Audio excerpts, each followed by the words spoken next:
Hi guys, I'm Chrissy, and my high school life took a drastic turn thanks to my crazy, overprotective mom. You see, my parents divorced when I was a little kid. I stayed with my mom, but she worked for the criminal investigation department, which meant she was super busy, so the house chores remained undone, and we lived off takeaways. Trust me, having pizza and egg fried rice every night isn't as good as it sounds. My grandparents could see that my mom was struggling to juggle her work and home life commitments, so I went to stay with them. I didn't mind this, as Mom always visited me on weekends. Besides, Grandma's meals are delicious. But then, Mom switched departments. She went from chasing criminals to handling paperwork at the station. Due to these changes in circumstances, she had far more time on her hands, so I moved back in with her. It's only by living with her that I realized just how different she is to me. Talk about my opposite, as she's strong, fierce, and impulsive. Basically, she's like a man, while I'm a sweet girly girl who loves wearing pretty clothes and watching cute movies. You can imagine my horror when I invited my bestie, Sharon, over, and Mom was walking around the house in a skull print tank top, ripped jeans, and biker boots. She looked like she was going on a bike rally. Yeah, this was just her usual style, but I was expecting she would at least act normal for once when we had a guest around. It was so cringe. She was almost 40, not 15. Then, on my first day of high school, Mom insisted she take me there and pick me up, as she was worried there might be troublemakers on the bus. Yep, I know, this was ridiculous. I mean, how delicate does she think I am? But I didn't want to upset her, so I reluctantly agreed. School's out, and I was chatting with my friends while waiting for my mom to show up when we suddenly heard the sound of a motorbike engine coming toward the school. Me and my friends got excited and whistled as we thought a cute guy was passing by. But then they stopped near us and took off their helmet. I literally wanted to faint. It was my beloved mother. Oh, sweet Jesus! What on earth was she doing? My mom shouted with joy. "Hey, Chrissy, get on!" Then she held a spare helmet out to me. I swear it was like the whole school was outside watching us. How embarrassing! When we arrived home, I asked her where the bike had come from. She replied, "What? Oh, you mean Eleanor? I just bought her last week. The weather is so nice today, so I thought I would bring her along." Yes, you heard her right. My mom named the bike after Eleanor Roosevelt. Unbelievable! The embarrassment didn't end there. Oh no. One day, my teacher informed us that tomorrow after school was a parent-teacher conference. I couldn't have Mom turning up in a teenage rebel outfit, so I searched her closet for something mom-like. Nope. All my mom owned were t-shirts, ripped shorts, and crop tops. Ugh! So I went online and found this beautiful blue dress, then I told her to buy it. The next day after school, I waited for Mom in my form room. All the parents were already there, only my mom was missing. I was about to call her when suddenly somebody walked into the room. Oh my God! Someone, please knock me out right now. It was my mom, and you wouldn't believe what she was wearing. No, it wasn't the blue dress. Instead, it was this super skinny black leather dress, black sunglasses, 10-inch high heels, and a black choker necklace. She looked like she belonged in a vampire movie. Everyone was gawping at her. I think some of the dads were even drooling a bit. When I confronted her about it, she just shrugged and said, "Sweetie, this dress is much more my style than that mumsy blue one." Now this was officially my #1 most embarrassing moment ever. Thanks, Mom. Why couldn't she be like me? I mean, I was starting to think that I was the adult here, not her. The embarrassment didn't end there. Instead, she took it to a whole new level. My school was planning a camping trip, and I was so excited about it. Mom wanted to come along and supervise, but I firmly said no. She started saying, "But honey, you don't know how dangerous the woods are. What if you got bitten by a snake? Do you know how to handle that?" "I don't think so." What? She was just being ridiculous again. We argued for a while, but in the end, she agreed to let me go without her.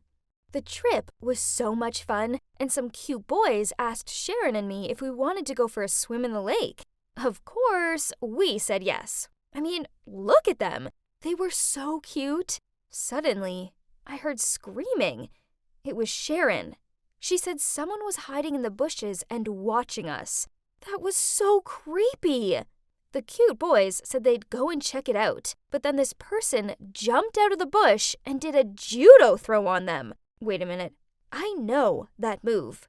Could it be? Oh no! It was my mom! What was she wearing? She was in full army gear. She even had binoculars. Jeez, Mom, what were you doing looking like a G.I. Joe? I couldn't hold my tears and I cried out, "Oh my God, why can't you leave me alone? You're ruining everything!" Then I ran back to the camp. She left after that, but I felt so embarrassed for the rest of the trip. When I returned home, my mom immediately said sorry to me and swore that something like that would never happen again. Okay, I could see in her eyes that she really meant it, so I would give her another chance. She calmed down a lot after that, and even let me go to school by myself. Well, that was big progress, don't you think? Soon after that, I started to date this boy named Kevin, and boy, was he hot! He was one of the popular kids at school, so I still couldn't believe he chose me. I don't know how Mom found out about him, but she did, and she insisted on inviting him over for dinner. I made her agree not to do anything crazy. I mean, what was the worst that could happen? The dinner was going well, until we got to dessert. Then Mom started asking him awkward questions, like, "Kevin, how many girls have you dated?" And, "I assume you two have health classes at school? Or should I remind you of some important facts?" Oh, sweet Jesus, Mom! Her questions were beyond embarrassing. Kevin just sat there with a super awkward smile on his face and didn't answer. But then Mom announced it was very late and practically shoved him out of the house. It was only 8:30 p.m. After he left, I went straight to my mom and we started arguing. "Mom, you agreed not to do anything crazy. Why can't you act like a normal mom?" She replied, "Oh, honey, that Kevin guy is really cute, but he's not good for you. I know his type. They only want to take advantage of girly girls like you." What? Girly girls like me? What was that supposed to mean? I shouted back, "You're doing it again! You're being overprotective. That's because you're not tough enough. If you wouldn't be so girly and be a badass like your mom, I wouldn't have to protect you all the time." I stormed up to my room and slammed the door shut.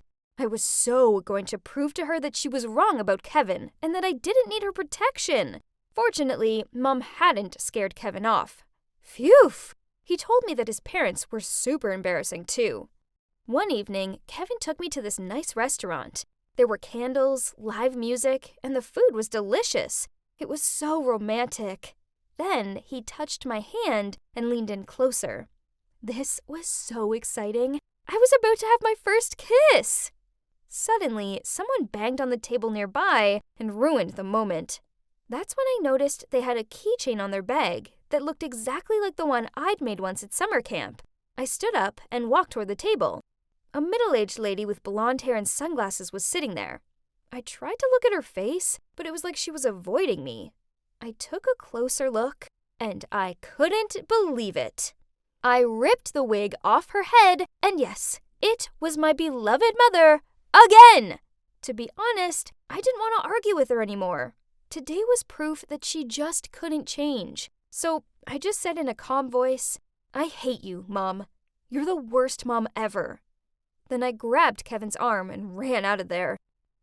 Okay, maybe what I said was a bit harsh, but she just ruined what would have been my first kiss. I couldn't concentrate on our date after that, so I asked Kevin to take me home. But to my surprise, he drove me back to his place. Uh-oh, I knew what that meant.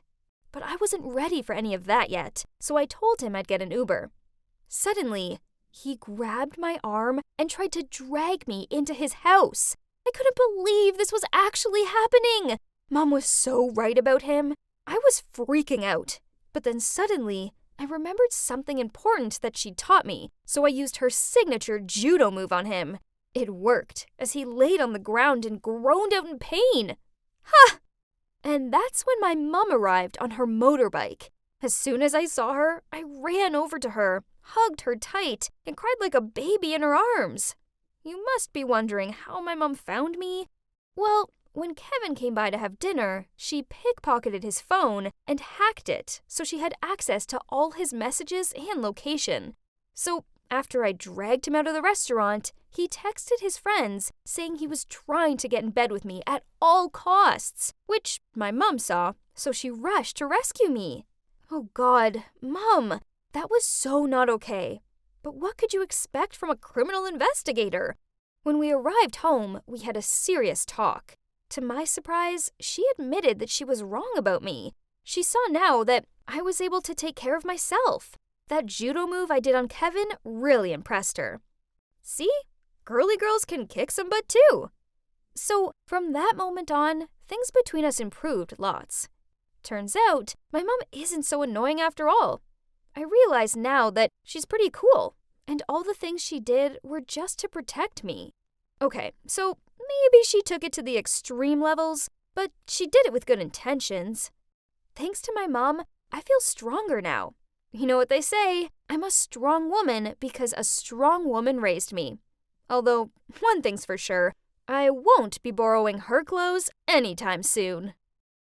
Rules, rules, rules. Moms sure do love dishing them out, don't they? I'm Nicole, by the way. And you see, my parents divorced when I was 8, so since then, it's just been me and Mom. Mom laid down a bunch of boring rules for me, but I hate following them. I'm 18, and I should be out having fun, right? To me, rules were made to be broken anyway. And trust me, I broke them. Only this led to my whole life changing. One day, I had an important math test, but I hate math. So I skipped school and went to the movies with my friends instead. I mean, hello? The last Avengers movie had just come out. No way was I missing it and getting spoilers. Maybe Mom would give me a detention for a few weeks, but it's no big deal, right? I arrived home to find Mom waiting for me. She glared at me and said, "Nicole, I received an interesting phone call from the school. It turns out you haven't been there all day. So, where have you been?" Oh no!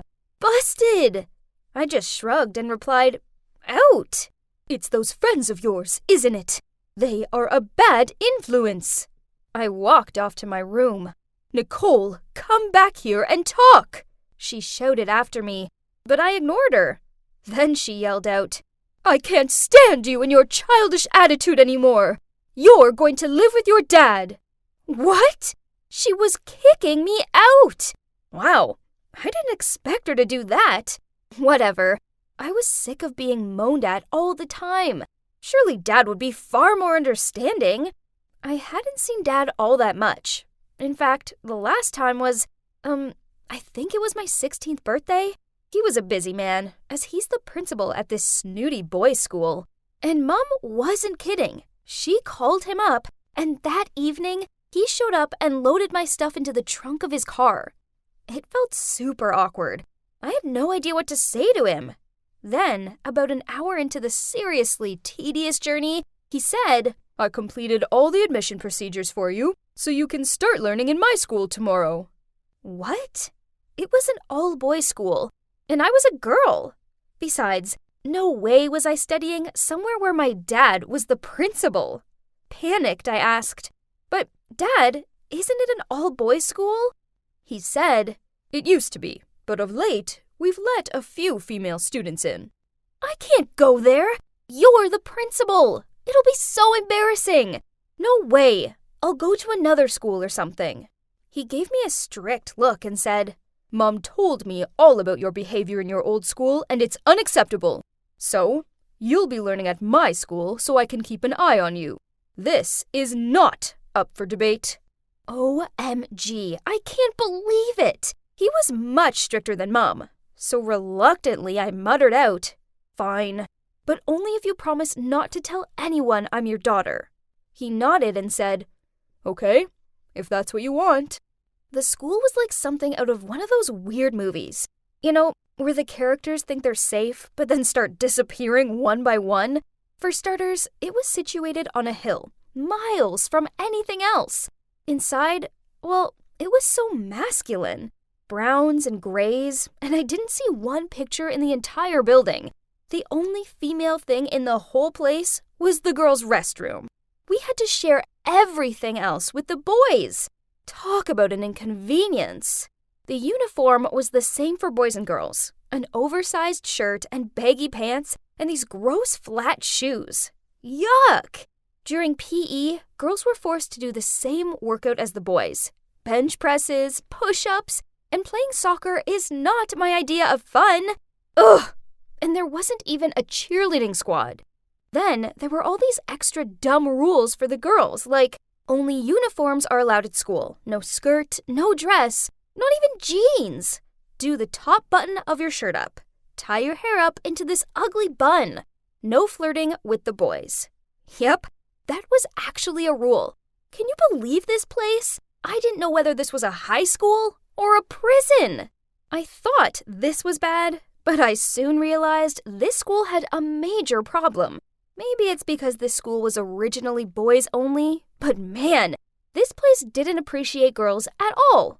Once in a history class, the teacher asked us what year Abraham Lincoln became president. Easy. But before I could even raise my hand, she continued, "This question seemed too hard for girls, so do any of the boys know the answer?" What? How could she say that? What was with her male chauvinist attitude? This put me in a bad mood, so during dinner, I decided to moan to Dad about it. He needed to know how ridiculous his school was, so I told him how I hated his dumb rules and how sexist the teachers were. He glared at me and told me that there weren't enough girls at the school to warrant a separate uniform. Moreover, if girls dressed up, it would only cause distractions for the boys. As for the history teacher, it was just because boys often have larger knowledge than girls on this matter, so maybe she just didn't want to embarrass the girls in case they couldn't give out the right answer. Huh, what kind of argument was this? It wasn't the olden days? Jeez, these oldies needed to get with the decade. Okay, fine. I'll prove to the whole school and all the teachers that there weren't only boys here. The next day, I gathered all the girls from my class. In fact, there were only 2 of them, Angela and Carly, and we met up in the only girly place, the girls' restroom. Then I told them, "Hey girls, welcome to our club, the Doll. I think it's about time we fought for our rights and presence in this school, as girls matter too, right?" At first, they both seemed worried. I get it, they didn't want to get in trouble, but I soon managed to convince them that it'd be fine, fun even, so they came around and agreed. First up, it was time to do something about this awful uniform. We tied up our shirts to expose our waists, and I helped the others put subtle makeup on, so our skin looked like it had a natural glow to it. Then we all put glittery hair accessories and colorful scrunchies in our hair to jazz up our updos. Carly looked in the mirror and said, "Okay, maybe our uniform isn't so bad." And we all burst out laughing. Now, it was time to make an entrance. We all walked along the corridor together. All the boys and girls turned around to look at us with admiring eyes and open mouths. One boy even dropped his stack of books on the floor, and another one walked into his locker. Ha! The charm of girls was absolutely irresistible, right? Soon, we became a popular group around the school. The boys wanted to talk to us, and girls from other classes also joined our group, and I showed them how to style up their uniforms. It's great, right? Yep. There's a problem. The teachers were old fogies who didn't appreciate style. One day, before class, one teacher came up to me and my friends and accused us of ruining the dignity of the uniform and of exerting negative influences on other students. So I told her, "We aren't violating any of the school's previous rules. We wear the uniform, we keep our top button done up, and we have the regulation hairstyle. Dressing up is a girl's prerogative. Besides, if boys are distracted, it's their fault, not ours, so you can't blame us for that."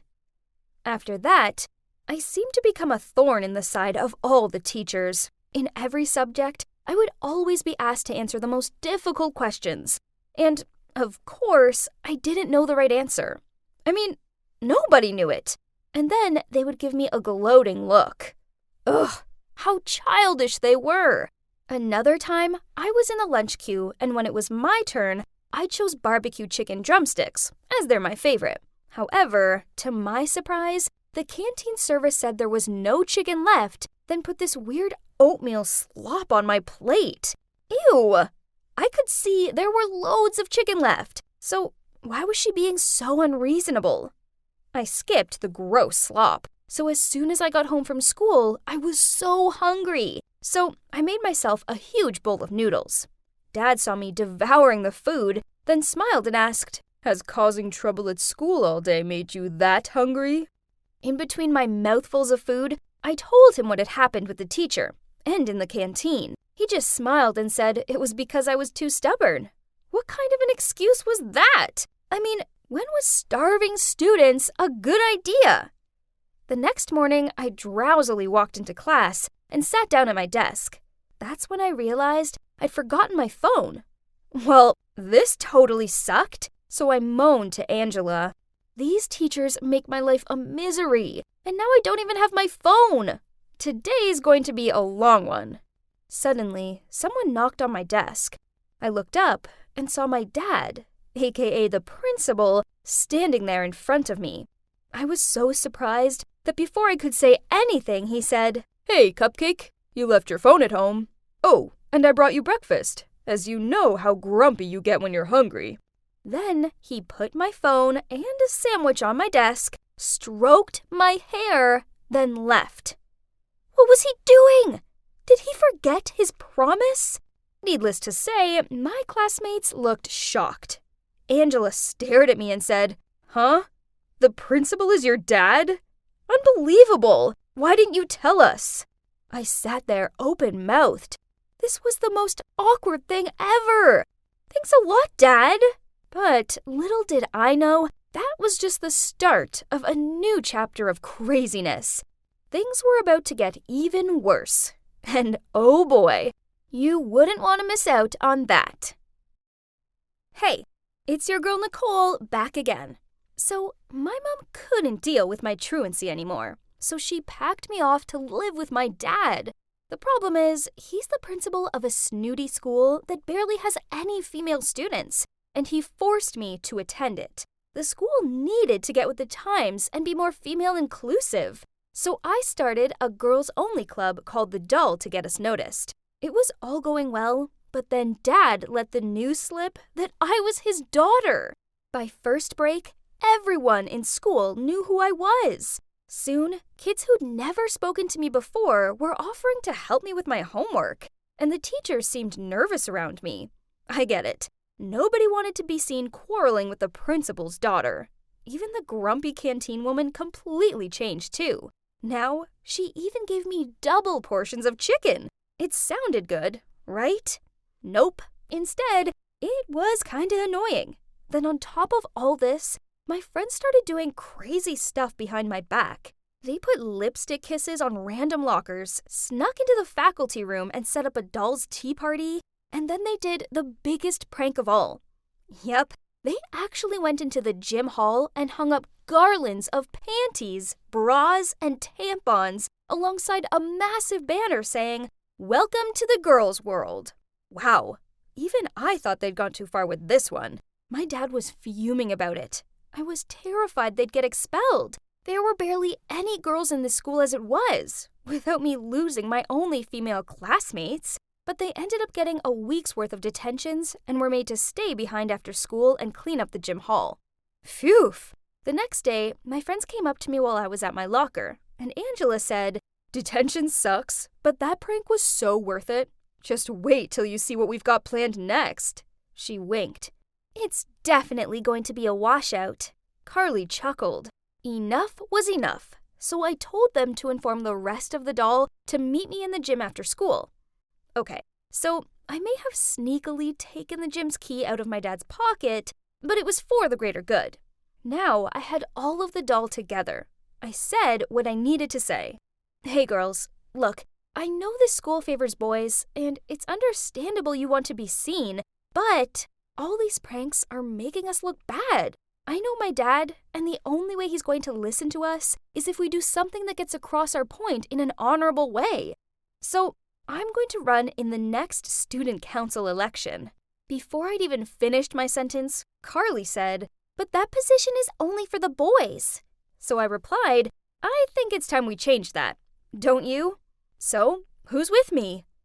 To my surprise, all of the girls in the room raised their hands and cheered. After that, I launched my campaign.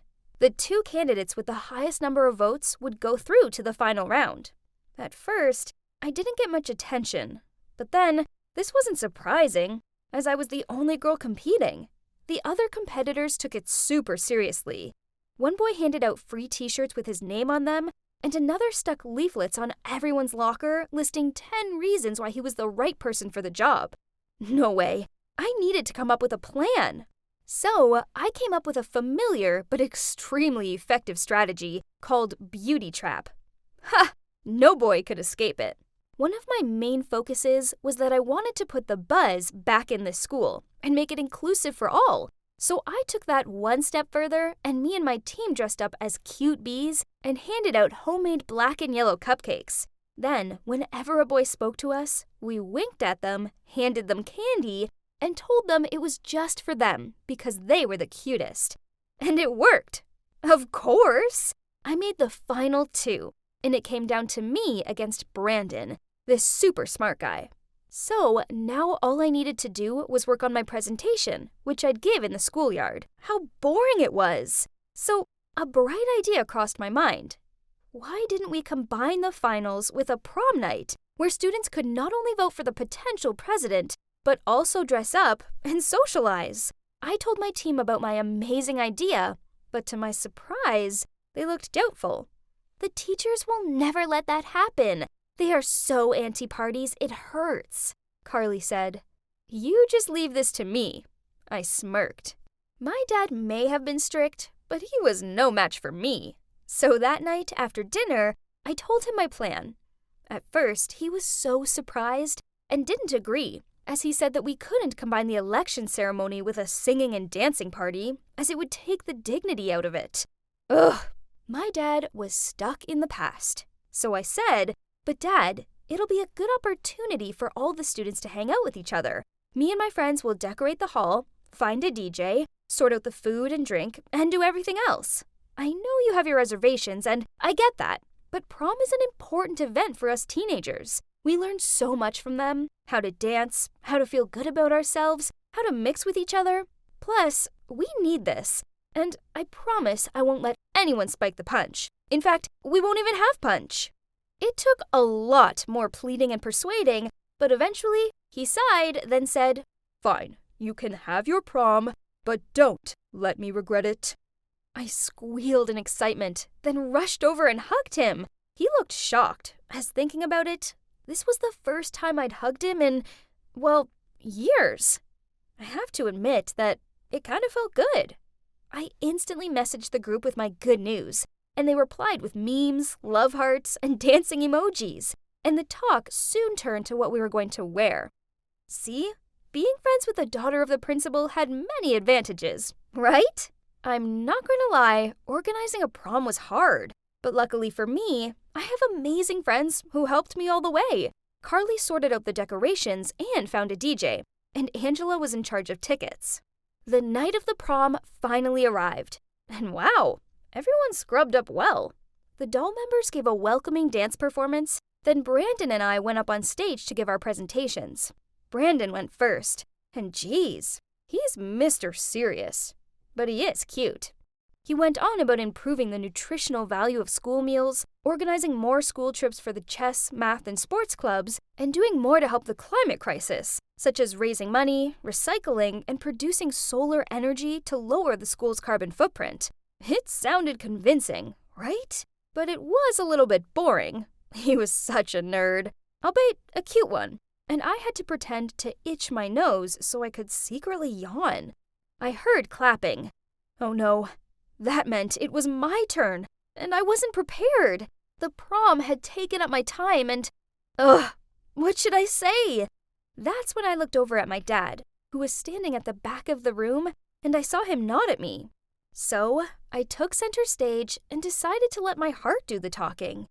Hi, guys and girls. Some of you may know me as the rebel girl who stirred up trouble when I first arrived here, while others may just know me as the principal's daughter. The truth is, I'm just a normal student like the rest of you, one who had some major doubts about coming here. I could hear some people whispering in the crowd, but I kept calm and carried on. I didn't think I'd like it here, but it turns out I was wrong. I've made some amazing friends, and I've grown to really kinda like this place. However, the outdated attitude toward the female students frustrates me. Times have changed, and we belong here too. So it's only right we have our own uniform, clubs tailored for us, and please, no more bench presses. Girls are just as good as boys, if not even better. For example, we, the awesome girls in the doll, set up this party all by ourselves. Together, let's make our high school life more brilliant and inclusive for all, because this school has something special, and I want everyone to see that with a little care and attention, it can truly buzz. Wow, I'd done it. All of the students cheered and applauded. Even Brandon patted me on the shoulder and said, "Well done. Your presentation was so convincing. You've got my vote." Then he winked at me. OMG. What did that mean? After that, I joined my friends on the dance floor and made the most of the amazing dance we'd organized. Finally, it was the results time. One of the teachers went on stage with the envelope containing the winner's name. Then she opened it and said, "With 2/3 of the votes, you've chosen your winner, and it's Nicole." I couldn't believe it! I'd done it! I'd actually won! When I walked off the stage, Dad came over and hugged me tight. Then he said, "Darling, I'm really proud of you." And that was it. Now I'm the president of the student council, and as I promised in my presentation, I'm making this school an inclusive place for all. Now we have more activities for girls, including a cheerleading club. Although, of course, boys can join too. We even have a girls' uniform, so I don't have to wear those hideous baggy pants anymore.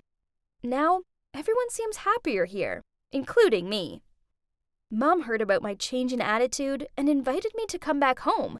But I can't go back. I belong here in this school with my new friends. Maybe, just maybe, I do love this place after all. Who'd have thought it?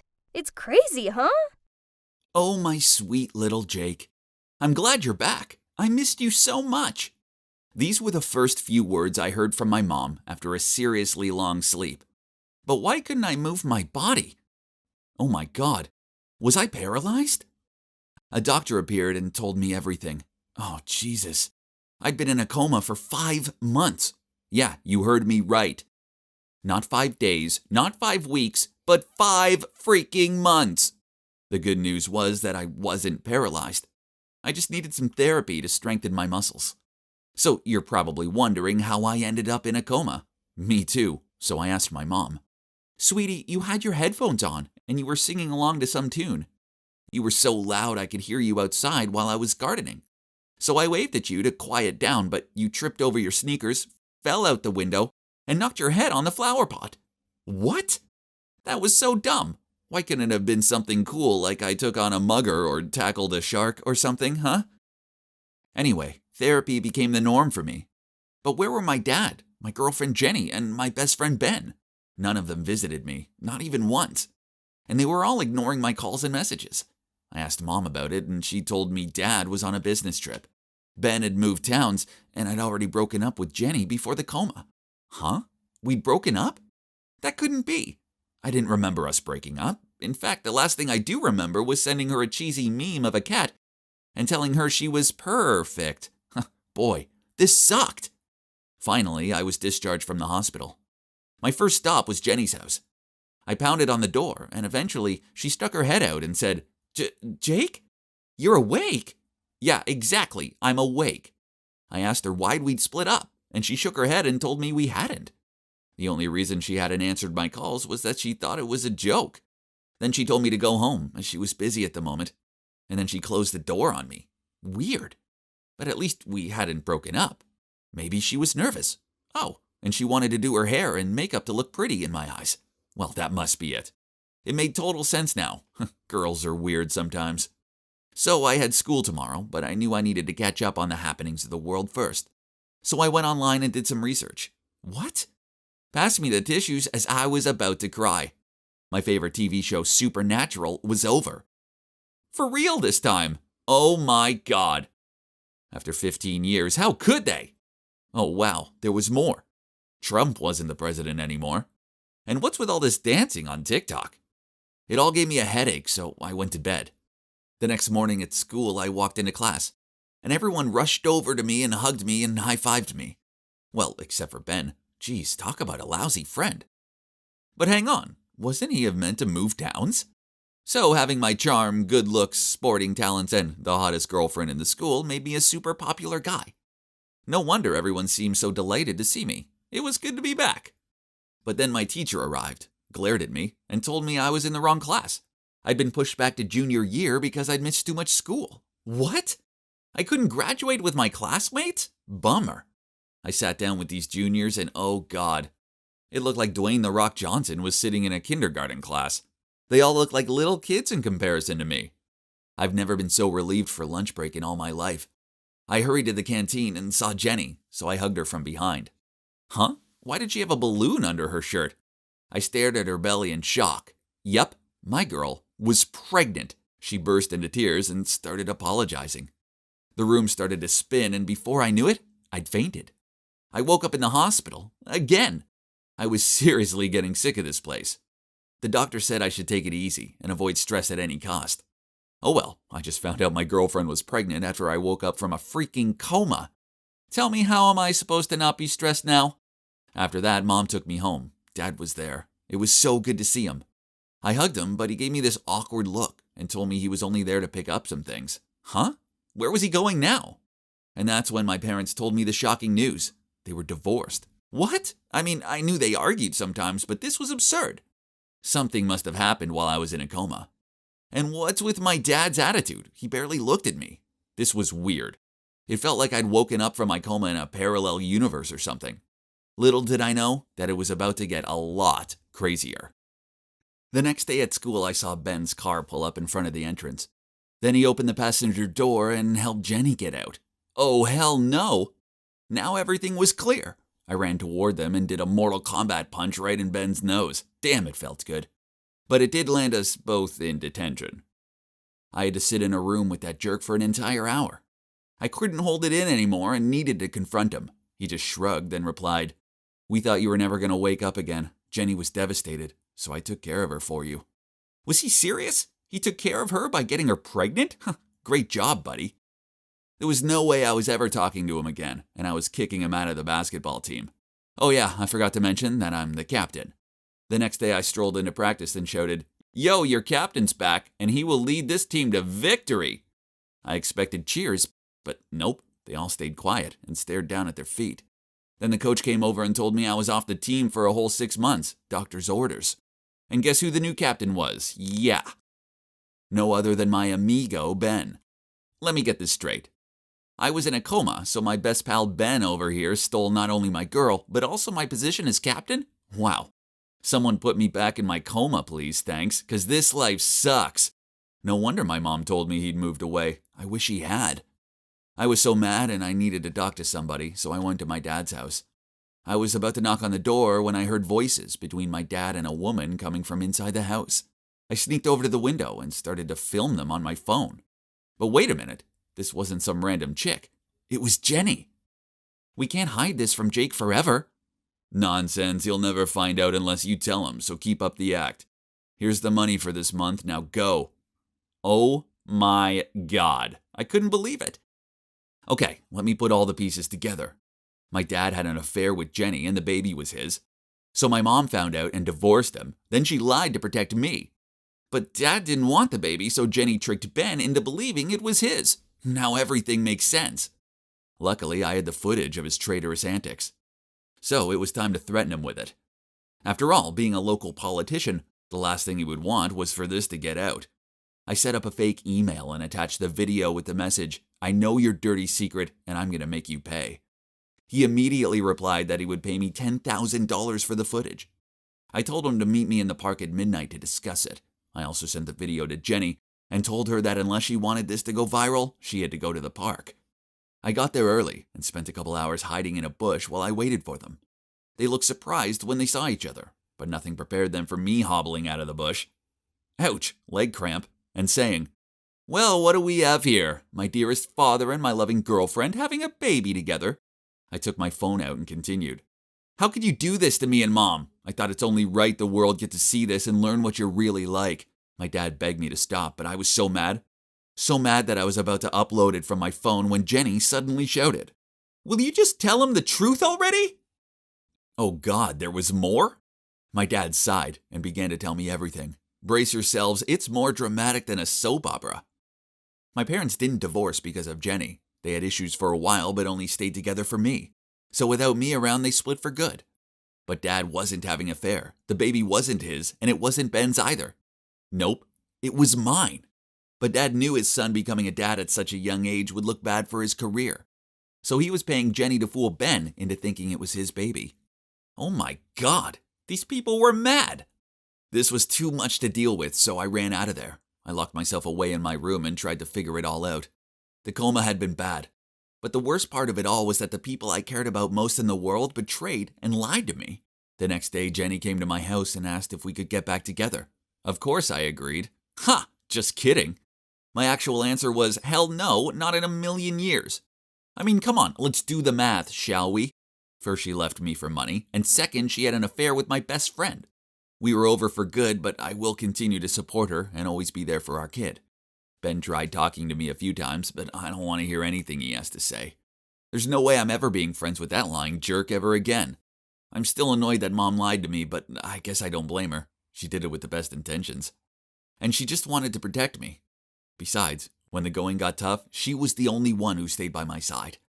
As for Dad, it's going to take a long time for me to fully forgive him, but I'm trying. I mean, he did some pretty awful things, but at the end of the day, he's still my dad. So that's pretty much it. Crazy, right? A coma took everything from me, but also revealed the true faces of the people around me. Now I've decided to follow 2 rules in my life. 1, be extra careful of who I put my trust in. And 2, never sing near an open window ever again. I gripped onto the swing chains and stared down at my feet. Someone was walking over. It was Lydia. "What's up?" she asked as she sat on the swing next to me. "Hey." I managed a weak smile. "It's probably nothing. It's just, my parents have been arguing a lot.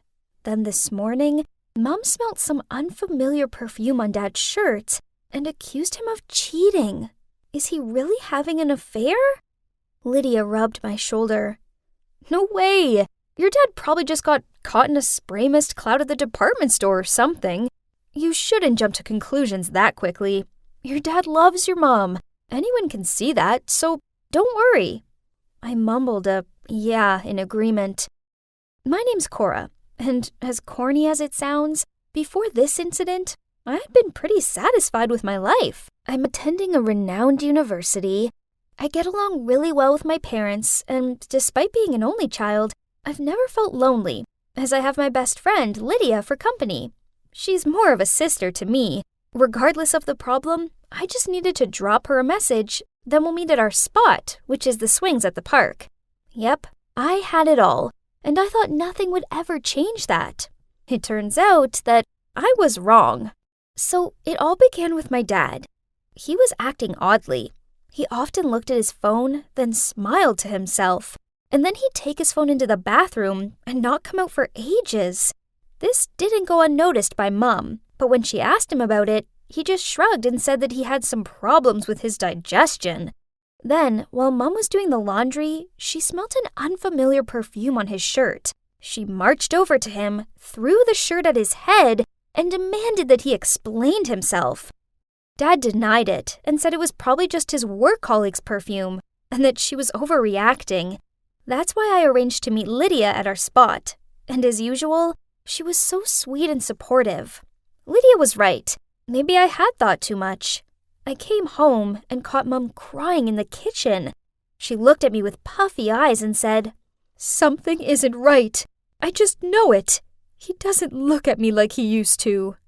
I sat down, hugged her, and said, "Mom, let's stop overthinking. I trust Dad. He'll never betray us."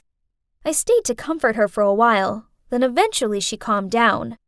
The next evening, Dad came home with a big bouquet of blue roses, Mom's favorites. Then he cooked dinner for us both as an apology for making us sad. Mom looked touched, and she also apologized for misunderstanding him. I told myself that things would be okay now, right? For the next few weeks, Mom and Dad seemed to be fine. But then, on my mom's birthday, we invited Lydia and her mom Josie over for dinner. My mom was busy in the kitchen, so I took the birthday gift off of Josie for her. That's when I smelt it. Her perfume. It was the same scent that had been on Dad's shirt. I was sure of it. Over dinner, I noticed that Josie kept on looking over at my dad and laughed at all of his dumb jokes. Oh God, was my dad having an affair with my best friend's mom? I felt like I'd explode, but I couldn't say anything to Lydia, as I didn't want to upset her. So I'd do my best to avoid my best friend until I figured things out. This worked for a few days, but then one day after a class, she rushed over to me and said, "Cora, why are you avoiding me?" I pretended not to hear her and kept on walking, but she grabbed my arm and continued. "Did I do anything wrong? Will you please just tell me?" I spilled out, "I'm pretty sure that my dad's having an affair with your mom." At first, she looked shocked, but then she hugged me and kept on apologizing. It was all too much for me, and I burst into tears in her arms. She told me that she'd talk to her mom and find out what was going on. The next day, I met Lydia at our spot. She looked super awkward, then said, "It's true. My mom had a month-long affair with your dad, but she promised that it's over." My world came crashing down around me. I just couldn't believe it. Lydia hugged me and told me it'd be okay. I was so lucky to have such an awesome friend like her. We both decided it'd be best not to tell my mom. The affair was over, so why break my mom's heart now? I tried carrying on like normal, and for the next few weeks, it really felt like everything was okay. Dad was really sweet with Mom, and he even surprised her with a posh dinner out. But then, one afternoon, I saw Dad pacing the garden. He was on the phone with someone, and I heard him say, "Okay, I'm coming now." Then he got into his car and drove off. I decided to follow him, and it soon became clear where he was going. He pulled up in front of Josie's house and then walked straight inside without knocking. My heart sank. So he was still seeing her. Without a second thought, I called Mom and blurted out, "Mom, Dad's having an affair with Josie. I'm there now. Come and join me and we'll confront them together." 5 minutes later, my mom showed up. She looked both sad and furious. We went straight to the front door and banged on it, and I yelled out, "Open up! We both know about your dirty relationship!" But suddenly, someone spoke behind us. "Hey, Laura. Cora, is everything okay?" We turned around and saw Josie standing there with a grocery bag in her hand. I was about to tell Josie to stay away from my dad when Lydia opened the door and gave us confused looks. "What are you doing here?" "Oh, do you want your dad? He's fixing the dishwasher." Then Josie said, "Lydia, I told you to call a plumber out to fix it." "The plumber said he was fully booked today, so I think that I could ask Mr. Roberts for help," she replied. Oh no! So it turns out I'd misunderstood what was happening and messed everything up. Suddenly, my dad appeared in the doorway and said to us, "What's all this banging and shouting about?" "Right, we're all going home now to talk." As soon as we got home, Dad waved his arms about in anger, then yelled at Mom, "You're crazy, jealous, and unreasonable, and I can't be around you anymore." I felt so bad. This was my fault, not Mom's. So I tried explaining this to Dad, but he just told me it wasn't my business and continued to shout at Mom. At first, Mom just sat there silently, but then she quietly said, "Is it any wonder I act how I do? I mean, you have been having an affair with my friend." "Right. If you keep on being this ridiculous, then let's divorce." Then he stormed off. It was horrible. Now Mom was inconsolable. and I felt awful for telling her. That night, I messaged Lydia to meet up, but she called me instead. She told me that she'd called my dad to ask him for the plumber's phone number, but he said that he'd come and fix it. She also said that Josie and him really were over. Then she hung up. This was kinda odd, but I suppose Lydia was finding it tricky being stuck in the middle of things with her mom and me. I guess I just needed to give her some space until things cooled down. After that, Mom and Dad barely said a word to each other. Talk about tense. Then, one day, Mom decided to move to my grandparents for a few weeks, as she needed time to think everything through. I didn't blame her, but I didn't want to stay home alone with Dad, so I went and stayed with a college friend. One night, I came home to pick up some clean clothes when I saw it for myself. My dad was kissing her on the couch. I couldn't believe my eyes. He was such a liar.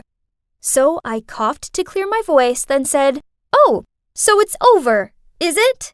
They both looked up at me, and that's when my eyes met with hers. Only it wasn't Josie. Nope, it was Lydia. She stammered out, "Cora, why are you here?" What? Lydia? So my dad had been having an affair with Lydia? How could the girl who was always there for me through high school breakups, bad grade mishaps, and growing pains do this to me? Then Dad put his arm around her and told me everything, that he had never had any affair with Josie. It was Lydia all along, and that they were in love and wanted to get married. It was all too much for me, so I rushed out of there. Lydia ran after me and called out my name. Then when she caught up with me, she grabbed my arm. "Cora, wait, I want to explain. Your dad and I interrupted her. "Why lie? Why say it was your mom?" "I'm sorry. I just wasn't ready for everyone to find out then. So I sprayed my perfume on my mom and made up the story that she'd admitted to having an affair with him. As for the dishwasher thing, well, I set that up, as I knew you'd follow your dad and call your mom.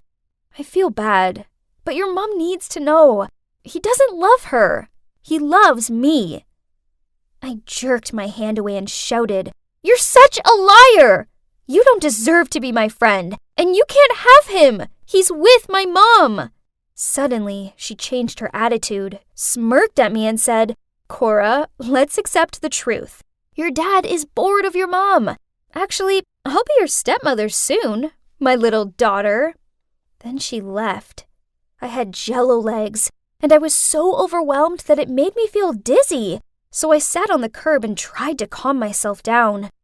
Then I called Mom and told her everything. She cried a lot, but she thanked me for telling her the truth.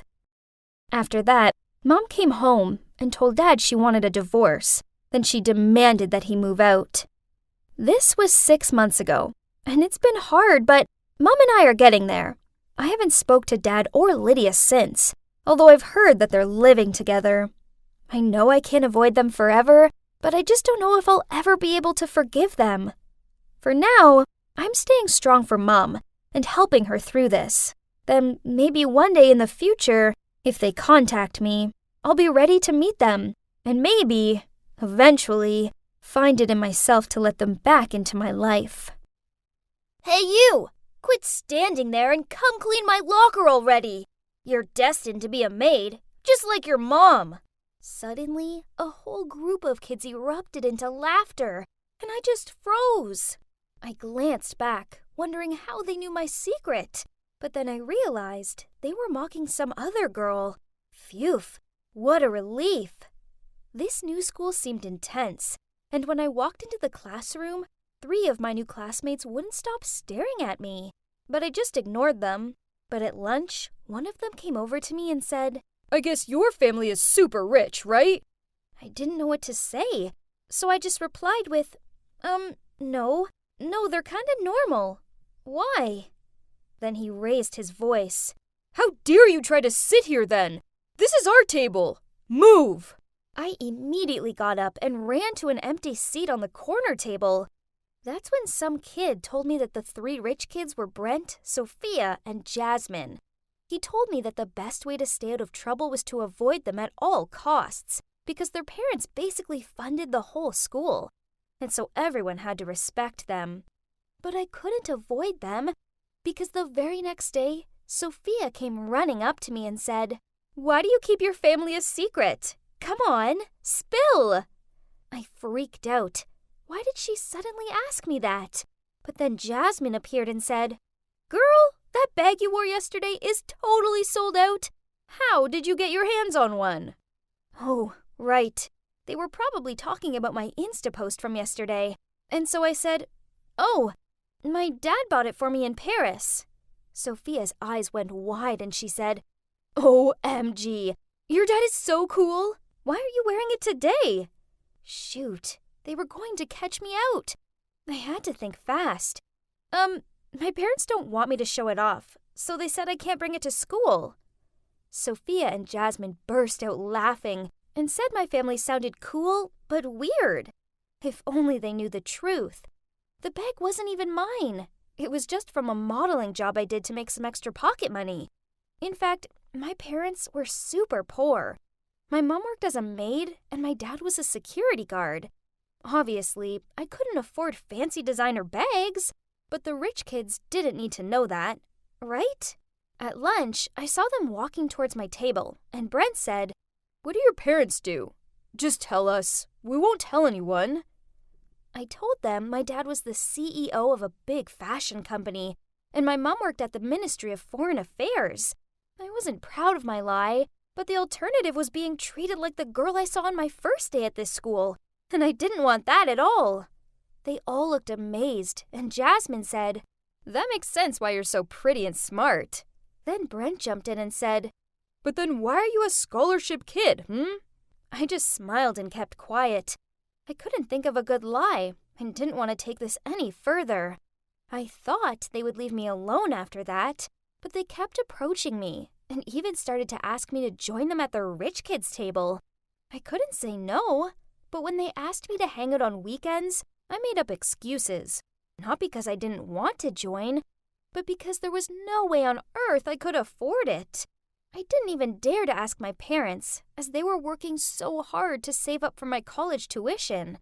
I was so afraid of my lies catching up with me, so whenever I modeled for high-end stuff, I'd post a pic to my Insta. One time, I shared a photo of me wearing super expensive heels and captioned it, "Thanks, Dad. Love you." Sometimes, I even took it to the next level and edited travel photos, so it looked like I'd spend the weekend in Paris. And one time, I even photoshopped me driving in a Lamborghini. It was a lot of effort, but it was better than being mocked for being poor, like what happened to me in my last school. I couldn't go through that again. One time, I decided to go shopping with them, and it was crazy to watch them buying everything in sight without even thinking about it. I couldn't even dream of a life like that. But when we got to the bag shop, Jasmine pointed to a fancy-looking bag and said she'd bought it yesterday. Then she asked me, "You probably already have it, right?" I just grinned and said, "Yep, my mom bought it for me last time she was in Milan." But then Jasmine said, "Yay! Okay, cool. So let's both wear them on Monday. Everyone will be jealous." That weekend, I felt sick. I had to buy that bag. I decided to raid my piggy bank, but when I got to the shop, I realized I only had 1/10 of the amount needed. I was so shocked. Who would spend that much on a bag? While I was standing there, a woman came in and bought it without hesitation. Why was it so easy for rich people? I decided to follow her just out of curiosity and saw her going to the restroom. I couldn't believe it. She just left her new bag by the sink and then went into the cubicle. I looked around and saw the coast was clear, so I quickly grabbed the bag and walked out of the restroom. I ignored the guilt about stealing it from her and headed home. All I could think about was what would happen if I walked up to school on Monday without the bag. But as soon as I reached my room, the regret was eating away at me. Would I go to jail if they find out? My parents would kill me. Well, Monday morning rolled around, and I proudly wore my new bag to school. Brent, Jasmine, and Sophia were so surprised and said I had the limited edition version, which was twice the price as the normal one. This made me feel even more guilty, but from the looks I got all day, it was worth it. Everyone saw me as one of the rich kids now. Soon it would be summer vacation, and Brent said he had a holiday house in Hawaii and suggested we all go for 1 week together. No way I could afford that. So I lied and said I had to go to Paris with my dad for an event. But then Jasmine said her parents were away, so we could have a party at her house instead that weekend. She suggested we dress up and said she couldn't wait to see my clothes I wore outside of school. Oh no, I was dreading this. Brent said he would pick me up at home and drive me there, but I told him to meet me at school instead, as my parents were so strict. Oh my gosh, all of this lying was making me feel exhausted. But no way could I let them see my dilapidated old house, especially as I'd lied and told them we lived in a villa with a pool and golf course. My lying was becoming a big problem. I mean, where would I get a dress from? I lay there worrying about it, and suddenly I heard my parents talking in their room. My mom was saying she'd finally saved enough to send me to college and asked my dad if he could deposit it in their bank tomorrow, as she had to work at some party. Then she said she'd been keeping it in her closet for safekeeping. I thought about it for a while. I mean, the money was for me anyways, right? So what harm would it do if I just took it now? The next morning, I snuck into their room and took all of the money and rushed out to the mall to buy a gorgeous purple dress and sparkly shoes. This was absolutely the life that I deserved. After that, I took an Uber to school, where Brent, Jasmine, and Sophia picked me up. I had like a million missed calls from my mom and dad, but I ignored it and turned my phone off. I just wanted to enjoy a full day living like a true rich kid. Brent drove us towards Hampton's Country Club, and I couldn't believe it. Jasmine's family owned this place. Wow! When we arrived, a valet came over, but Brent was so rude to him, he shouted at him and said, "Listen, buddy, this car cost $4 million. If you even leave one tiny mark, you'll be paying for it for the rest of your life." I turned around to see the valet's reaction. Then my jaw almost hit the floor. It was my dad! He saw me and looked surprised, but before he could say anything, we walked off. We hung out in the country club for a bit. Then in the evening, we drove to Jasmine's house. Her place was insane. She had a tennis court, her own cinema, and don't even get me started on how many cars her family owned. We sat down to eat in the dining room, and I kid you not, there were 4 maids waiting to serve us. We each had our own one. I was too busy being shocked to notice my maid walking towards me. But then I heard a familiar voice. "Sweetie, what are you doing here?" "Mom?" I was horrified. The party she'd mentioned yesterday. This was the party. Oh no, this was a disaster. Jasmine looked surprised and said, "Do you know her?" So I said, "Oh, she used to be a maid at our house." My mom looked crushed and said, "A maid? How could you say that?" Then Jasmine got annoyed and said, "Don't you dare speak to my guest like that. Get out of my sight." My mom ran off, almost in tears, and for the next little while, Brent and Sophia treated her terribly too. Brent even asked her to clean his shoes. My mom was being treated like this all because of me. I could see she was really upset, and she accidentally dropped some sauce on Jasmine's dress. And then Jasmine just lost it. She pushed my mom and screamed, "Are you crazy? Do you know how much this dress cost?" Well, that was it. I'd had enough. I ran over and helped her up. "Mom, are you okay?" "Mom?" Jasmine, Brent, and Sophia all shouted. So I said, "Yes, she is my mom. And how dare you treat her like that?" Tears were pouring down my cheeks, and I felt so humiliated. Needless to say, they kicked us out, and Jasmine even threw some $10 bills at us and said, "Take it. Go back to your broken-down house. You're stinking up our air." I couldn't stop crying. It was exactly how they treated that girl on my first day at school. I didn't have much choice but to tell my parents the truth, that I'd lied to everyone, stolen the bag, and even stolen their money just so I could pretend to be rich. I'd never been so ashamed in all my life. especially after everything my parents had done for me. It took some time, but they eventually forgave me, and we moved to a small town out in the countryside so I could start at a new school. I never wanted to see those rich kids again. Now, I'm working hard to finish school and save enough money for college, and I've realized that being rich didn't even make me happy. My family might be poor, but they're the nicest people I've ever met.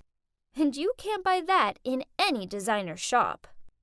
I was sitting on the couch watching a movie with my mom and dad, when suddenly the door slammed shut and we all turned our heads to see what happened.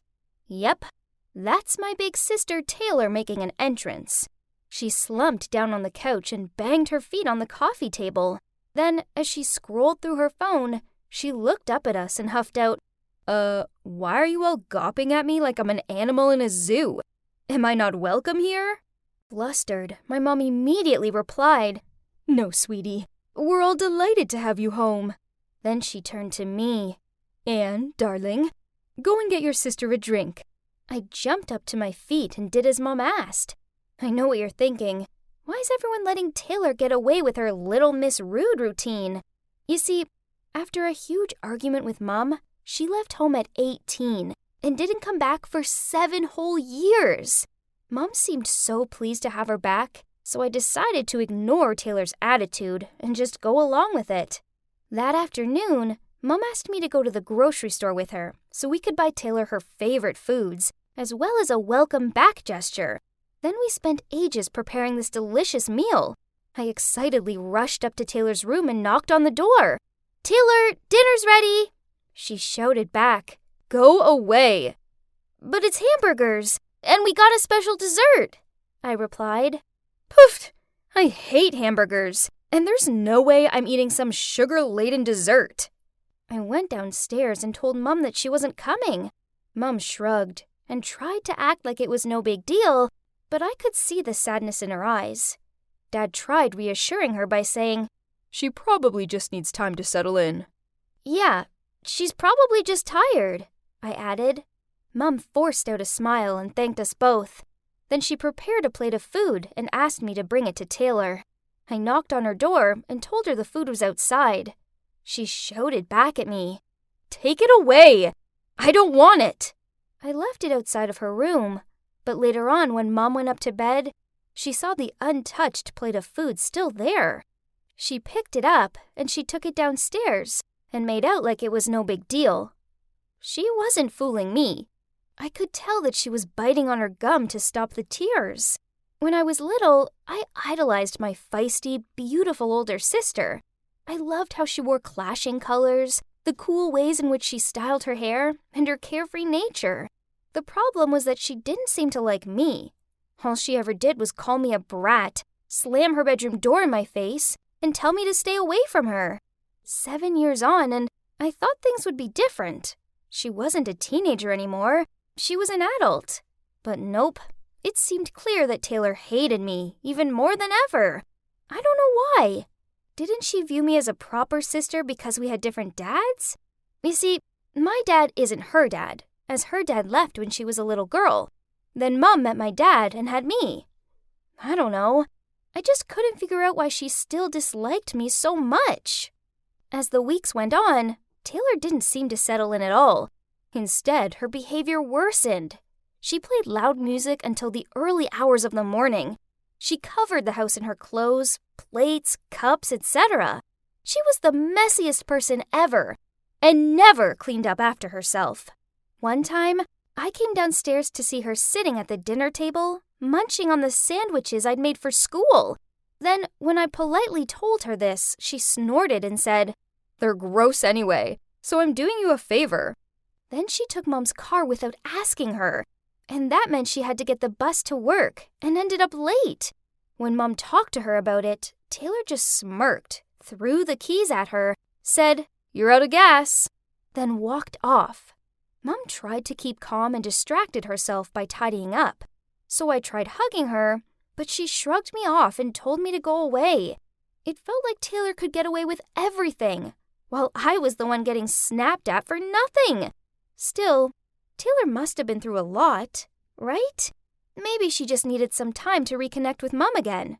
Then peace would be restored to our household.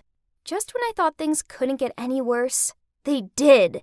I was reading in the living room when I heard voices coming from outside. I went to check it out and saw Mom and Dad talking to our new neighbor. They sure looked friendly.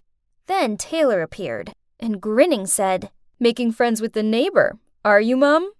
Mom flustered out, "Taylor, this is Bill, my old classmate and our new neighbor. Isn't it a small world?" "So, you're Mom's age?" "Whoa, you don't look like it." "Hang on, didn't you say you had a crush on some Bill?" "I see why. It's just a shame you rushed into remarrying, isn't it?" Mom and Bill gave awkward looks, while Dad was gritting his teeth. Uh-oh, he didn't look happy.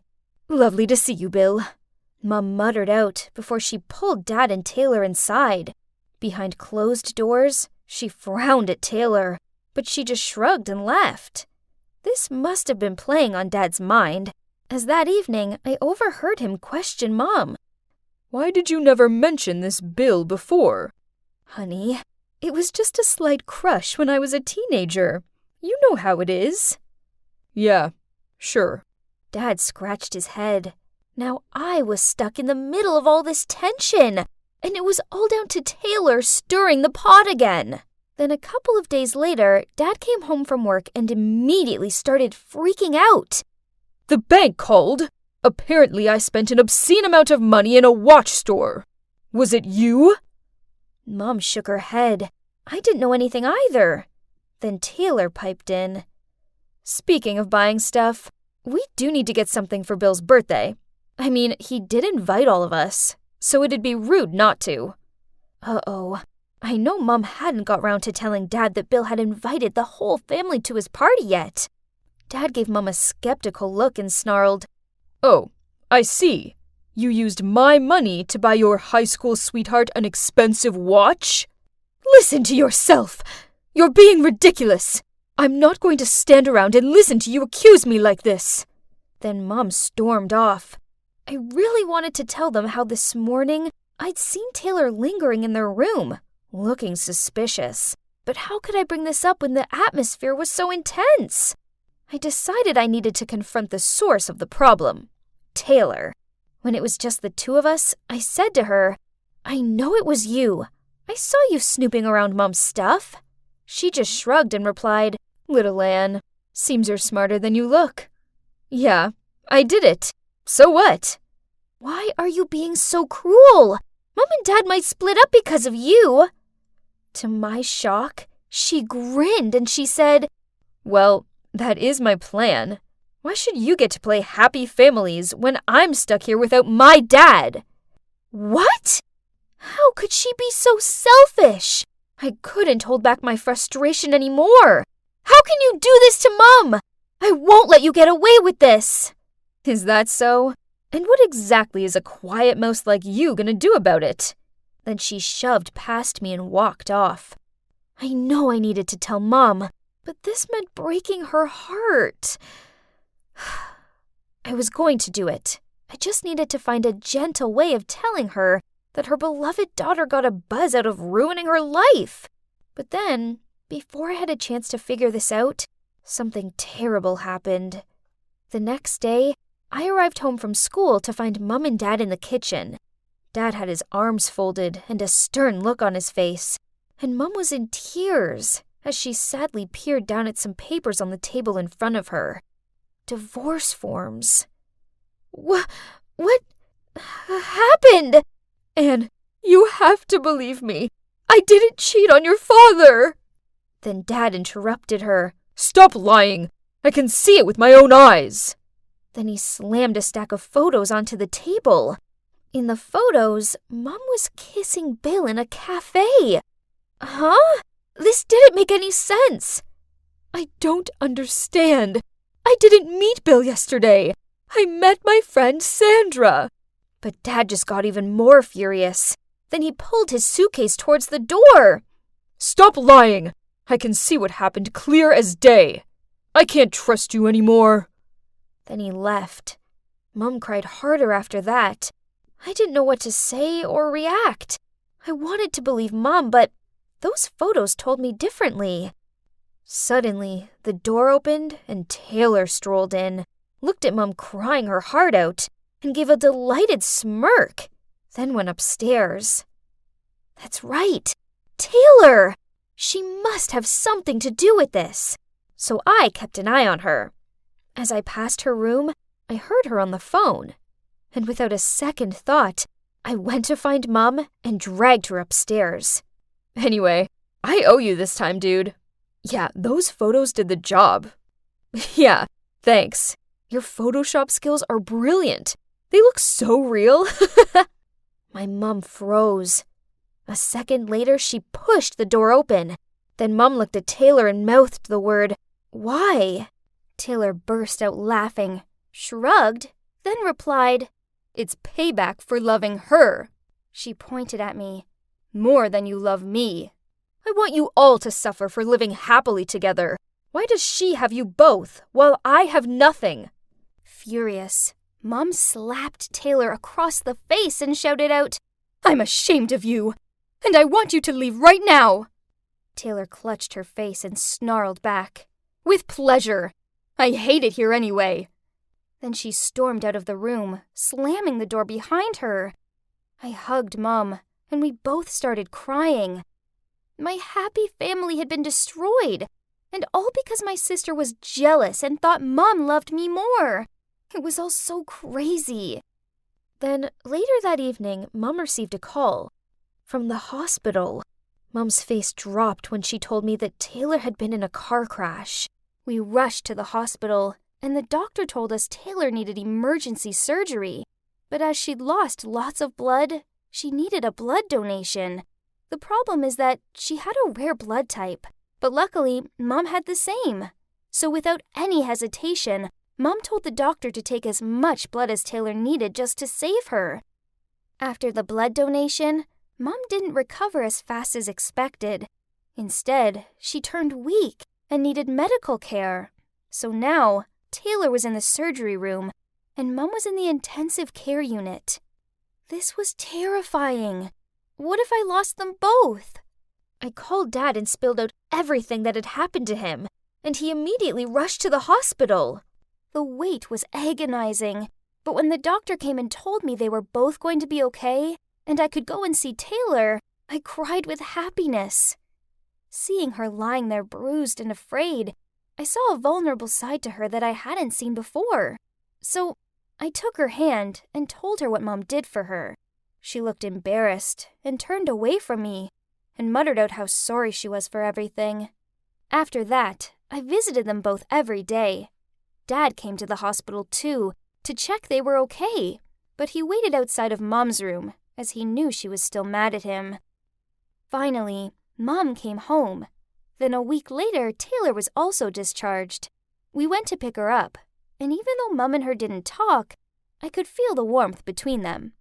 That night, we were having a cozy dinner. Taylor coughed to clear her voice, then said, "Guys, I want to say something. I know I've been a total brat, and I'm sorry.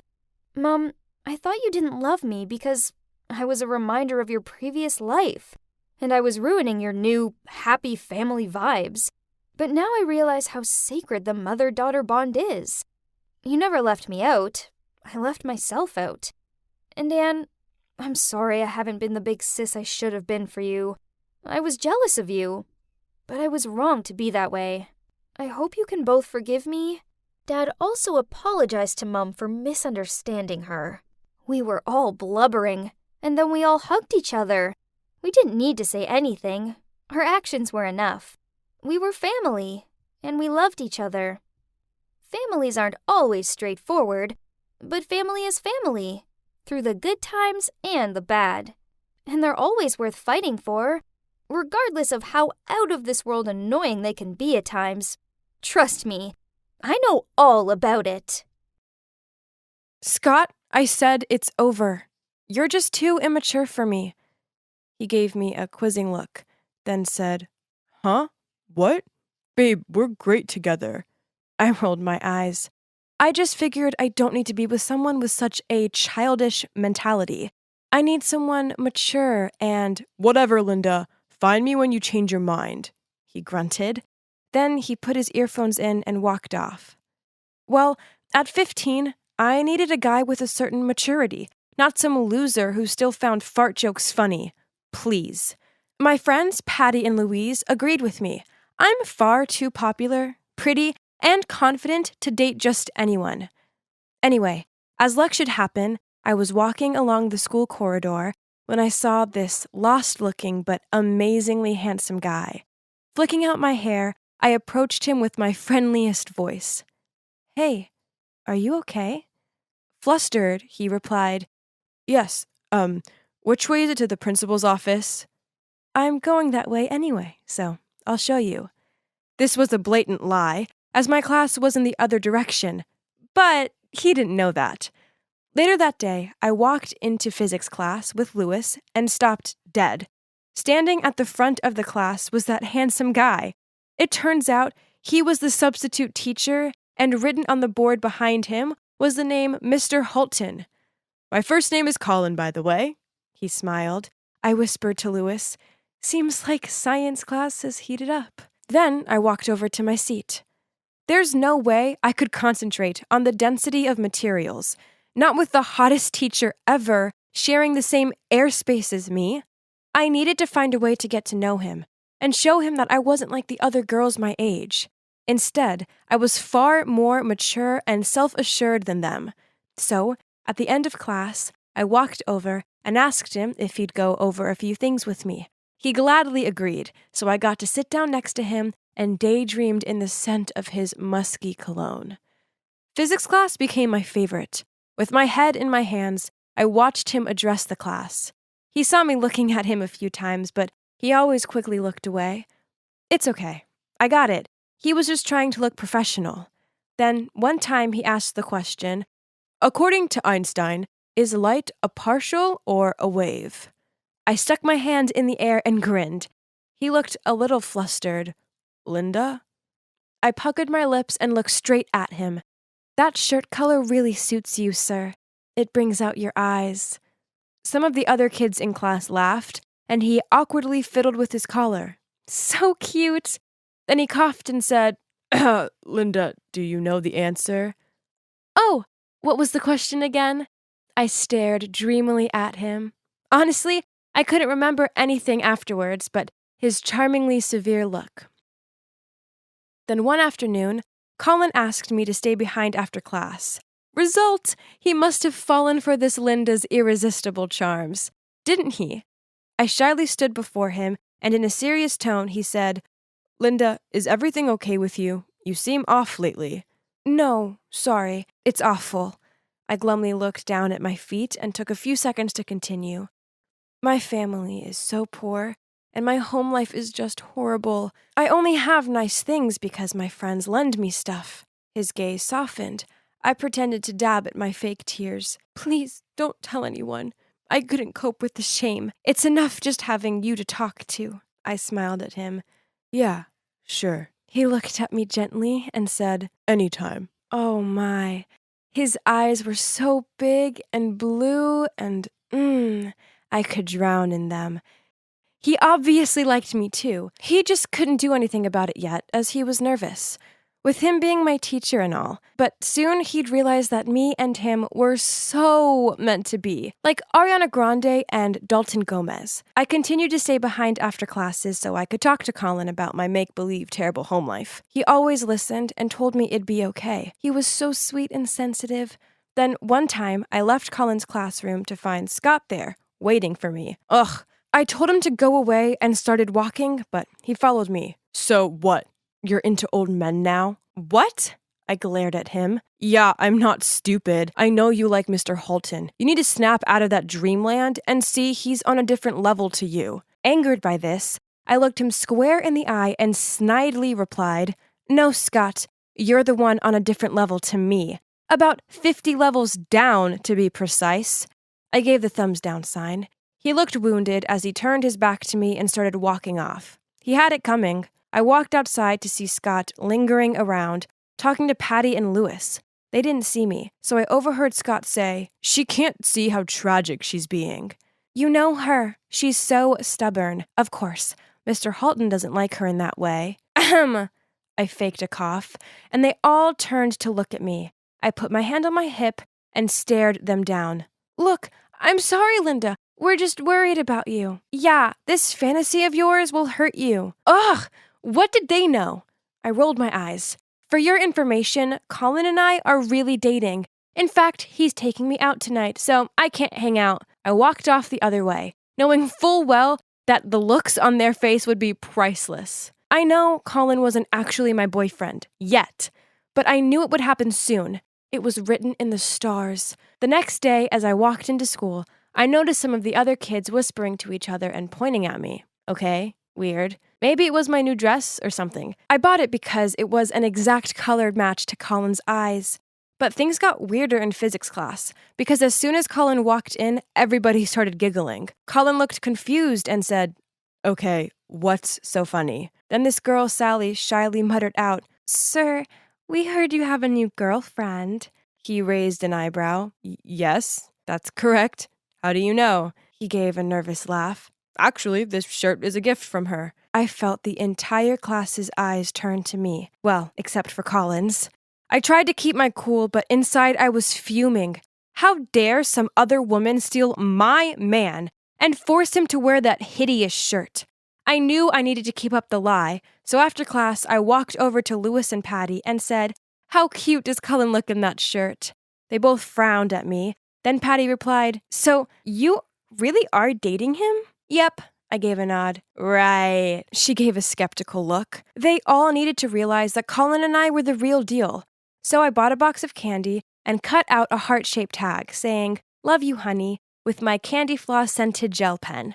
I did feel kinda nervous as I walked over to him, but our love was meant to be. "Hi, Linda. Can I help you?" "I got you this." I placed the gift down on his desk. He read the note and his face fell. Then, in a firm voice, he said, "Look, Linda, this is wrong." "No," I shook my head. "I know you like me."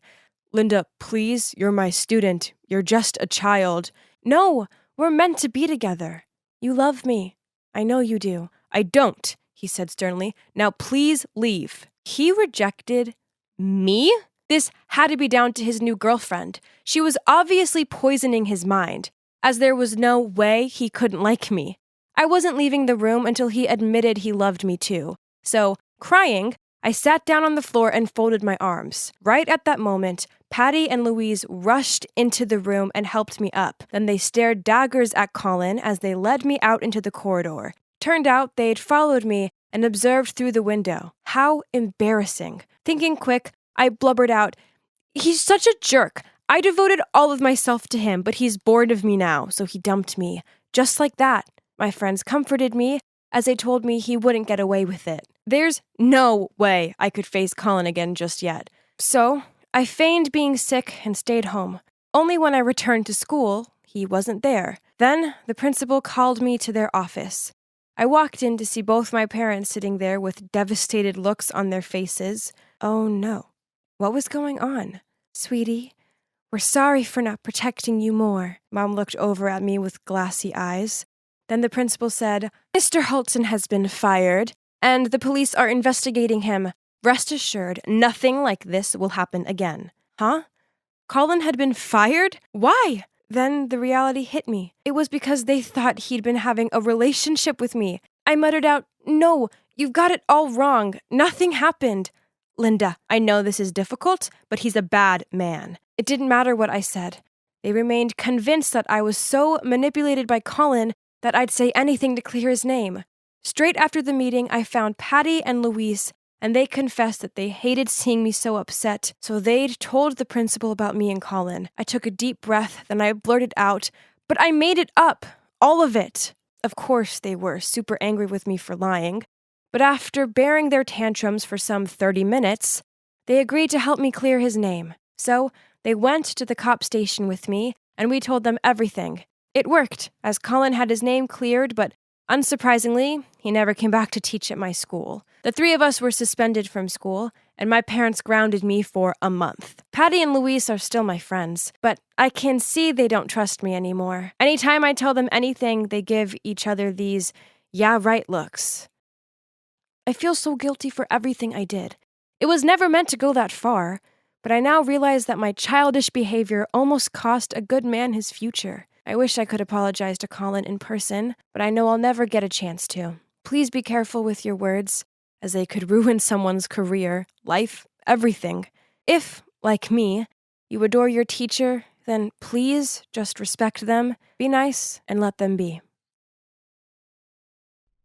Job hunting is so not fun. But my current job as a waitress isn't working out. There's too much standing around. I now have a blister on my foot. Totally disgusting. Ooh, hang on. This one sounded interesting. Retired couple seeks a well-mannered female housekeeper to attend to their country estate. Board and meals included. This job sounded like such an easy ride, so I called them immediately. And yep, they invited me over. So, this is their country estate. Jeez, it's basically a castle. The owner, Mrs. Harris, answered the door. She seemed friendly enough, and she gave me a tour of the place. I expected her to interview me or something, but in the end, she just showed me a bedroom, then said, "I hope this room is adequate enough for you. You'll start tomorrow. My husband and I are away from home quite often. All you have to do is keep an eye on the place and play with our son, as he does get lonely." Huh? I didn't see anything about babysitting in the job description. But I mean, come on, how bad could playing with some little kid be? And who cares? This was the perfect job. They were paying me a high salary to do practically nothing, not even cleaning or cooking, as they had many maids for that. This was over the top. Some people had way more money than sense. I needed to hurry up and move in. For the first few days, the Harrises weren't around, and I didn't see any signs of a kid. I mooched around the mansion and explored the grounds. Then one day I was on the 3rd floor inspecting a funny-looking portrait when I heard footsteps behind me. Startled, I turned around and saw a guy holding a teddy bear and licking a lollipop. He was looking straight at me. Okay, weird. Hello? And you are? I asked. Fred, he said, with a very childish tone. Huh? He was like almost 30 already. How come he spoke like that? Fred wants to play. He raised the teddy bear up to my face, like an invitation. All right, I shrugged, then followed him into his room. Whoa, it was like a toy store in there. He wheeled a toy truck over to me, so I took it and made car sounds as I moved it around. He clapped his hands and cheered excitedly. I ended up spending the rest of the day there playing these childish games with him. Then when I looked up, I saw Mr. and Mrs. Harris standing in the doorway, and beside them was a cameraman who was filming Fred and me. They asked to talk privately, so I followed them out to the garden. Mr. Harris started. Fred is our only son. Past traumas affected him, so now, although he appears to be an adult man, he still acts like a kid. Now that made sense. And too bad for him, though. The story continued that Mr. and Mrs. Harris used to work in the media. A few years ago, they decided to record Fred's daily activities, then edited them into videos to make a weekly series on social media. Wow, a show about a man acting like a child? How strange. The audience loves watching Freddie. Mrs. Harris giggled, but then she immediately changed her tone. But I do worry they'll soon get tired of watching just him. I think he should have a friend. It will help the show, and it'll be good for Freddie as he'll feel less lonely. I wonder. She looked at me all wide-eyed. Noticing my skeptical look, Mr. Harris jumped in before I even opened my mouth. We'll pay you double. Whoa, what a deal! I mean, it's not like I needed to be an award-winning actress or anything to be in this type of videos. Most importantly, that amount of money was insane. Only an idiot would have turned down an offer like this, right? So I started being friends with Fred. We shared toys, played in the garden, and did all those childlike things together. To be honest, I found him really sweet, and I felt sorry for him. Whenever he saw me, he beamed at me, and usually handed me his favorite toy, and that made me feel good. So, okay, the cameraman followed us around all day, but I soon forgot he was there. And I also never check out the final videos, as I found it cringy to watch myself. Then one day, the Harrises sat me down to talk to me again. Mrs. Harris looked at me as she said, "You may consider Freddie as a child, but he is now a 27-year-old man, handsome and physically healthy. He likes you, and he has every right to date." Then after showing me several comments on the internet, they told me frankly that the views would be higher if I became Fred's girlfriend. So, is it some kind of real-life fairy tale? A kind-hearted girl falls in love with a mentally disadvantaged man? Jeez. But I'm not into him that way. I groaned, pulling a wry face. "Darling," she touched my arm, "it would only be for the camera, and it would make Freddie so happy. And of course, you'll be generously compensated," Mr. Harris added. Oof, that much money? Who could say no? And it was only acting. Besides, Fred enjoyed making the videos, right? They must have had millions of views for the Harrises to throw money around like this. So I quit hesitating and agreed. They handed me an improv script and told me to do exactly whatever was written in it. The more convincing my performance, the higher my salary. Oh man, not long ago, I didn't have a cent to my name, and now I had thousands of dollars in my bank account. I could go to college, get myself an apartment, etc. A bright future was ahead for me. In the first video, I sat down next to Fred, took his hand, but he immediately started a thumb war. So I gave up on the hand-holding and softly said, "Fred, I love spending time with you. You're so sweet and kind, and I have feelings for you." He let out an excitable shout. Then he pretended to be an airplane and did loops around the room. The next few videos didn't get any easier. When I tried to snuggle up to him, he'd whack me with his giant teddy bear. And when I went in for a kiss on his cheek, he pressed a toy car into my face. That was why when I read the next script, in which we were going to have a romantic dinner together, I couldn't help sighing and rolling my eyes. But it was work, so I put on a pretty dress and walked into the dining room. It was decorated with flower petals on the table, and there was mood lighting. "Delicious?" I asked while he was stuffing his face.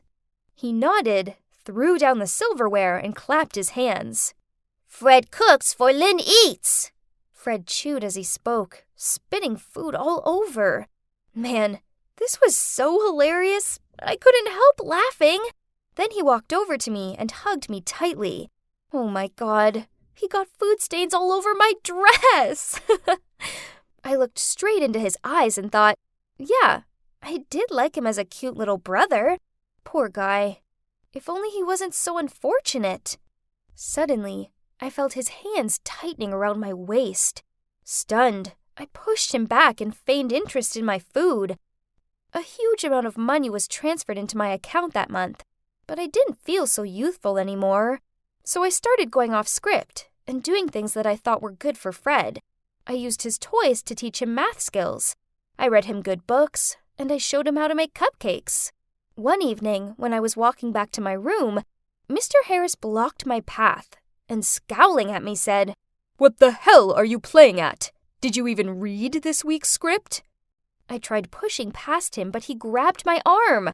"You're causing our viewers to leave. I'm paying you less this month." I shook myself free of his grip and replied, "Money? Is that all that matters to you?" Then I rolled my eyes and returned to my room. That night, I ended up looking up the videos. In one of the older ones, Fred was in a suit and looked super uncomfortable. Every time he tried to loosen the tie or unbutton the shirt, a stick went in the frame and hit him in the butt. After a few tries, Fred threw himself on the floor and started having a tantrum. There were so many comments like, "OMG, this is way too hilarious," and "Grow up, man," or "Don't, for our entertainment." Oh no, People were so mean. Fred didn't choose to be like that.